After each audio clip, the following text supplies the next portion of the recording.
नमस्कार. आपण निधन वार्ता बघत आहोत. त्यामध्ये आपण बघणार आहोत आज गोवर्धन आसरानी. तर गोवर्धन आसरानी एक विनोदी कलाकार होते, अभिनेते होते. तर बघा, हे आहेत गोवर्धन आसरानी. ठीक आहे. Veteran actor Govardhan Asrani passes away at 84. Non for Sholay, मेरे अपने, बावर्ची, अभिमान. हे खूप महत्त्वाचं आहे, कारण अभिमान या चित्रपटासाठी त्यांना उत्कृष्ट सहाय्यक अभिनेत्याचा पुरस्कार पण मिळालेला आहे. त्याच्यानंतर शोलेमधील त्यांचा जो डायलॉग आहे, हम अंग्रेजों के ज़माने के जेलर है, हा त्यांचा चित्रपटही त्याच्यातला डायलॉग पण फेमस आहे. त्यामुळे सगळ्या गोष्टी ह्या लक्षात ठेवा. तर बघा, गोवर्धन आसरानी निधन 20 ऑक्टोबर 2025, वयाच्या 84व्या वर्षी. लोकप्रिय अभिनेते. हम अंग्रेजों के ज़माने के जेलर है हा त्यांचा संवाद सर्वाधिक गाजला.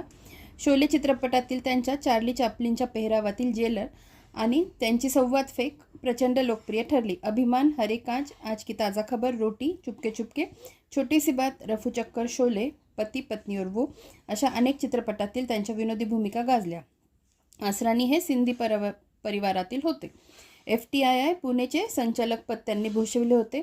1966 ते 2013 या काळात हिंदी चित्रपटांमध्ये अनेक विनोदी भूमिका त्यांनी साकारल्या. चला मुरारी, हीरा बनने, सलाम मेमसा हे चित्रपट त्यांनी दिग्दर्शित केले. अभिमान चित्रपटातील भूमिकेमुळे त्यांना फिल्मफेअरचा उत्कृष्ट सहाय्यक अभिनेत्याचा पुरस्कार प्राप्त आहे. ठीक आहे. तर बघा, याच्यातल्या महत्त्वाच्या कोणत्या गोष्टी. एक तर निधन 20 ऑक्टोबर 2025, वयाच्या 84व्या वर्षी. ठीक आहे. हिंदी आणि गुजराती चित्रपट अभिनेते आहेत ते. त्याच्यानंतर त्यांचा फेमस डायलॉग तो कोणत्या चित्रपटातला आहे ते लक्षात ठेवा.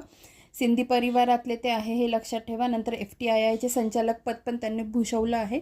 त्यांनी दिग्दर्शित केलेले 2 चित्रपट लक्षात ठेवा. चला मुरारी, हीरा बनने, सलाम मेमसा. ठीक आहे. आणि सहाय्यक अभिनेत्याचा पुरस्कार त्यांना कोणत्या चित्रपटासाठी, तर अभिमान चित्रपटासाठी मिळालेला आहे. धन्यवाद.